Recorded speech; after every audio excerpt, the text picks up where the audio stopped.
জুলাই সনদ বাস্তবায়ন না হলে কিংবা চাপিয়ে দেওয়া হলে পুনরায় ফ্যাসিবাদ ফিরে আসার আশঙ্কা রয়েছে বলে মনে করেন রাজনৈতিক বিশ্লেষকরা। সনদের খসড়া চূড়ান্ত হলেও এর বাস্তবায়ন প্রক্রিয়া নিয়ে বিভেদ ও শঙ্কা তৈরি করেছে বলে জানান তারা। তাই রাজনৈতিক ঐকমত্যের ভিত্তিতেই এই চূড়ান্ত রূপ দেওয়ার কথা বলেছেন বিশ্লেষকরা। খান আলমিনের রিপোর্টে দেখুন বিস্তারিত। ৮৪টি সংস্কার প্রস্তাব নিয়ে তৈরি হচ্ছে জুলাই জাতীয় সনদ। এর খসড়া চূড়ান্ত হলেও বাস্তবায়ন পদ্ধতি নিয়ে এখনও একমত হয়নি রাজনৈতিক দলগুলো। বাস্তবায়নের উপায় ঠিক করতে ১১ সেপ্টেম্বর থেকে রাজনৈতিক দলগুলোর সঙ্গে আলোচনা শুরু করেছে জাতীয় ঐকমত্য কমিশন। ৩ দিন আলোচনা হলেও সুরাহা না হয় রোববার পুনরায় বৈঠক হবে। ১০ অক্টোবরের মধ্যে বাস্তবায়ন পদ্ধতি নিয়ে সুপারিশ চূড়ান্ত করে সরকারকে দিতে চায় কমিশন। তাদের লক্ষ্য ১৫ অক্টোবরের মধ্যে সব দলের স্বাক্ষরের মাধ্যমে সনদের পূর্ণাঙ্গ রূপ দেয়া। আমরা আবার এখানে একত্রিত হয়েছি।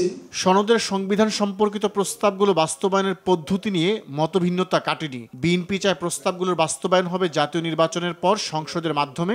জামাত চায় জাতীয় নির্বাচনের আগেই প্রস্তাবগুলোর বাস্তবায়ন এবং এর ভিত্তিতে নির্বাচন।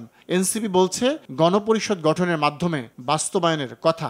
এ নিয়ে একমত হতে না পারায় শঙ্কা জাগছে বিশেষজ্ঞ মহলেও। সনদ বাস্তবায়ন না হলে কিংবা চাপিয়ে দেওয়া হলে ফ্যাসিবাদের পদধ্বনি আবারও বেজে উঠতে পারে বলে আশঙ্কা রাজনৈতিক বিশ্লেষকদের। যদি কমিশন মনে করে সে রাজনৈতিক প্রক্রিয়া তৈরি করতে এসেছে, এই চিন্তাটা করলেই ভুল করে ফেলবে। যে ধারণাটা ফখরুদ্দিন সাহেব করেছিলেন যে তারা রাষ্ট্রকে তৈরি করে ফেলবেন, রাষ্ট্রকে তৈরি করতে গিয়ে আওয়ামী লীগের মতো একটা ফ্যাসিস্ট সরকার তৈরি করলেন। আবার এইবার যদি তারা কেউ মনে করেন যে রাষ্ট্রকে তৈরি করে ফেলবেন নিজেরা, রাজনৈতিক প্রক্রিয়ার মধ্যে না যেয়ে, রাজনৈতিক দলের ঐক্যমত্যের মধ্যে দিয়ে না যেয়ে, তাহলে কিন্তু রাষ্ট্রটা আবার একটা ফ্যাসিজমের মধ্যে পড়ে যেতে পারে। জুলাই পরবর্তী যে বৃহত্তর ঐক্য অথবা রাষ্ট্র সংস্কার, সংবিধান সংস্কার অথবা আগামীতে কোনো ধরনের স্বৈরাচার যেন আবির্ভূত হতে না পারে, মানে এই ব্যাপারে যে ঐক্যমত হয়েছে, এই পুরো জায়গাটা আসলে একটা হুমকির মধ্যে পড়ে যাবে।